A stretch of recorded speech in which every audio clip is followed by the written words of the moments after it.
আচ্ছা, দিনের শুরুটা কী করে করবেন আমি সেই নিয়ে আজকে বলবো। দিন অর্থাৎ রাতের পর দিন, দিনের পর রাত, এই যে বিধাতার নিয়মে আমরা একটু একটু করে একটা করে দিন চলে যাচ্ছে আমাদের জীবন থেকে, একটা করে দিন কিন্তু আমাদের আয়ু থেকে বাদ চলে যাচ্ছে। তাই প্রতিটা দিনকে কী করে উপভোগ করব আমরা, আজকে সেই নিয়ে আলোচনা করব। অনুরোধ করব আপনারা ভিডিওটা শেষ পর্যন্ত দেখবেন, জীবনের অর্থ বুঝতে পারবেন। এক একটা দিন আমাদের জীবনে কিন্তু খুবই মূল্যবান, গুরুত্বপূর্ণ।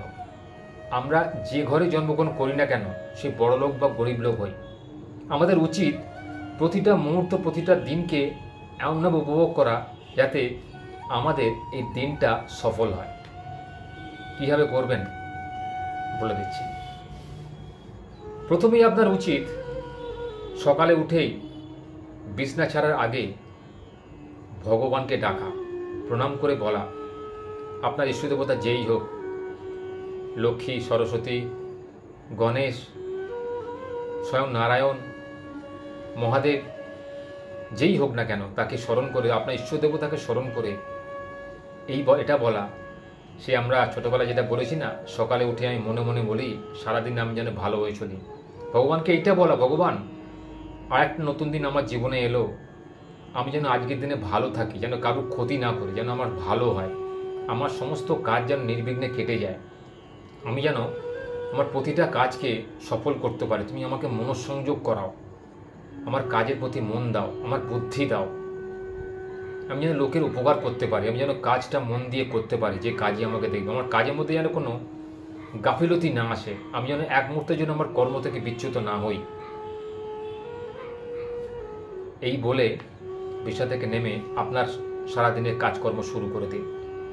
2 নম্বর পয়েন্ট, কি করবেন না, সকালে উঠে বাড়ির কোনো গুরুজনের সঙ্গে বা বাড়ির কোনো লোকের সাথে কোনো ঝগড়া লিপ্ত হবেন না।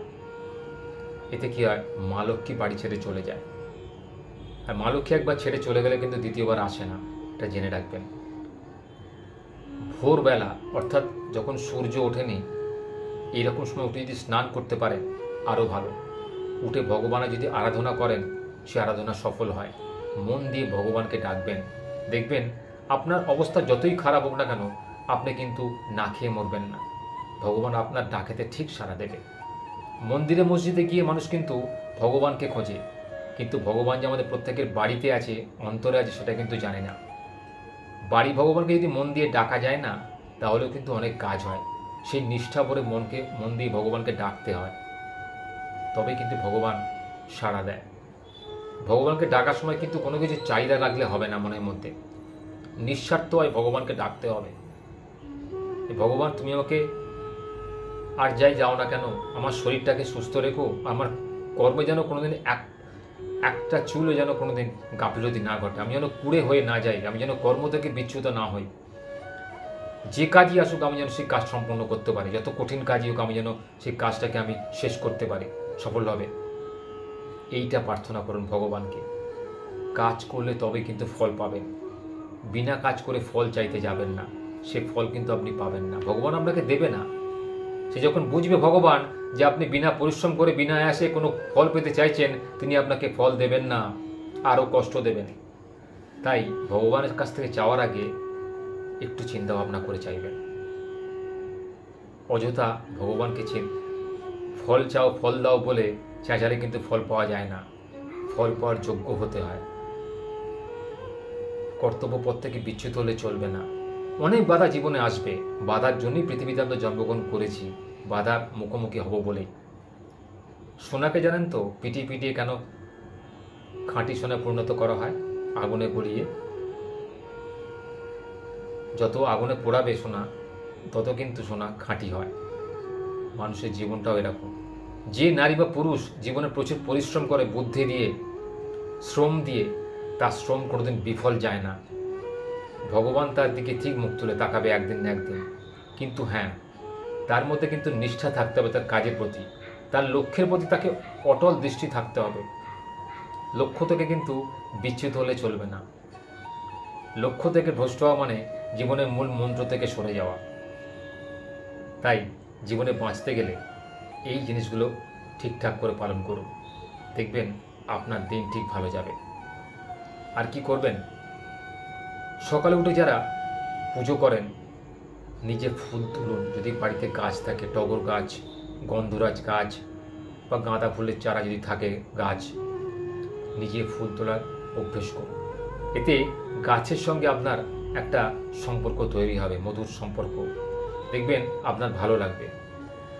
গাছ থেকে তুলে দেওয়া ফুল নিয়ে যদি আপনি পুজো করেন, সেই ফুলে পুজো করলে কিন্তু ভগবান অনেক খুশি হন। তিনি দুহাত ভরে আশীর্বাদ করেন ভক্তকে। বাজার থেকে ফুল কিনে নিয়ে এসে সে ফুলকে দিলে কিন্তু খুব একটা ফল পাওয়া যায় না। তবে বর্তমান যুগে কিন্তু বেশিরভাগই কিন্তু বাজার থেকে ফুল নিয়েই মানুষ ভগবানের আরাধনা করে, কারণ সবার বাড়িতে হয়তো ফুল গাছ লাগানো যায় না। এখনকার দিনে নিউক্লিয়ার ফ্যামিলি, প্রত্যেকের ফ্ল্যাট কালচার, নিজস্ব বাড়ি প্রায় নেই বলতে গেলেই চলে। তাই ঘিঞ্জি পরিবেশের মধ্যে গাছ লাগানো প্রায় অসম্ভব। সেখানে টবের গাছই ভরসা বা বাজার থেকে কিনে নেওয়া ফুলই ভরসা। যাই হোক, সেটা আমি বলছি না, কিন্তু ভক্তি ভরে ডাকাটা কিন্তু মেন বিষয়। আর কি করবেন, সপ্তাহের অন্তত দুটো কি একটা দিন ঠিক করুন যে নিরামিষ খাবেন, সাত্ত্বিক আহার গ্রহণ করবেন। অর্থাৎ মাছ, মাংস, ডিম, ঘি, মাখন, চর্বি জাতীয় খাবার, যেটাকে বলে তামসিক খাবার, এগুলোকে বর্জন করতে হবে। শরীরের দিক থেকে যেন উপকারী, সেরকম মানসিক দিক থেকে কিন্তু উপকারী।